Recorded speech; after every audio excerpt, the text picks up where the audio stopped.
আপনি যতদিন কারো প্রয়োজন মেটাতে পারছেন ততদিন তার কাছে আপনার দাম আছে। যেদিন প্রয়োজন মেটাতে পারবেন না, টিস্যুর মতো আপনাকে ডাস্টবিনে ফেলে দেবে। এটাই হচ্ছে বর্তমান মানুষের চরিত্র। পৃথিবীতে দুই ধরনের মানুষ সবচেয়ে বেশি ঠকে। নাম্বার 1, যারা খুব সহজে মানুষকে বিশ্বাস করে বা খুব সহজে কাউকে আপন করে নেয়। নাম্বার 2, যারা নিজের চেয়েও কাউকে বেশি ভালোবাসে। ওকে ধোঁকা দিতে পারলে ভেবো না সে বোকা ছিল, মনে রাখবে সে তোমায় বিশ্বাস করেছিল যার যোগ্য তুমি ছিলে না। কিছু মানুষের কাছে কখনো ভালো হওয়া যায় না, কারণ তুমি যদি তার সঙ্গে ভালো ব্যবহার করো তাহলে তোমাকে দুর্বল ভেবে ঠকানোর চেষ্টা করবে। আর যদি তুমি তাকে উচিত কথা বলে আঙুল দেখিয়ে দাও তাহলে বলবে মানুষটা খুব খারাপ। এটাই তো কিছু মানুষের আসল রূপ।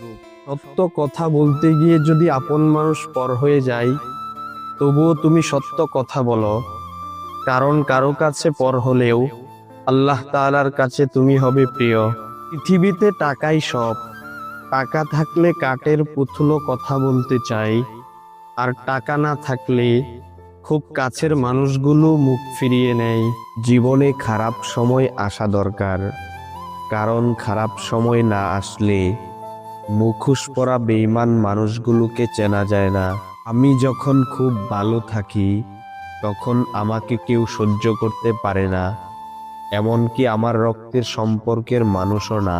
বিনা কারণে যখন দেখবেন আপনার শত্রু বেড়ে গেছে, তখন বুঝবেন আপনি একজন সফল মানুষ।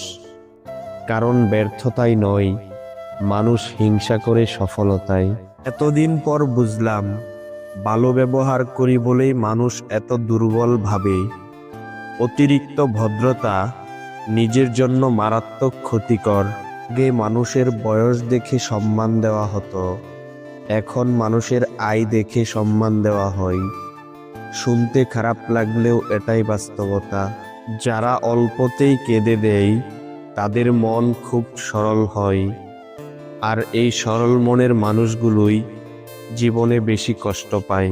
মনে রাখবেন, কর্মফল খুব ভয়ানক জিনিস। আজ আপনি যা করবেন কাল আপনি তাই ফিরে পাবেন। তর্ক যদি করতেই হয় তাহলে জ্ঞানীর সাথে করবেন, জিততে না পারলেও কিছু শিখতে পারবেন। মূর্খের সাথে তর্ক করার অর্থই হলো নিজেকে মূর্খ হিসাবে গড়ে তোলা। সংসারে অশান্তি তখনই শুরু হয় যখন ঘরের কেউ শান্তি খোঁজার জন্য বাহিরের মানুষের কাছে পরামর্শ নেয়।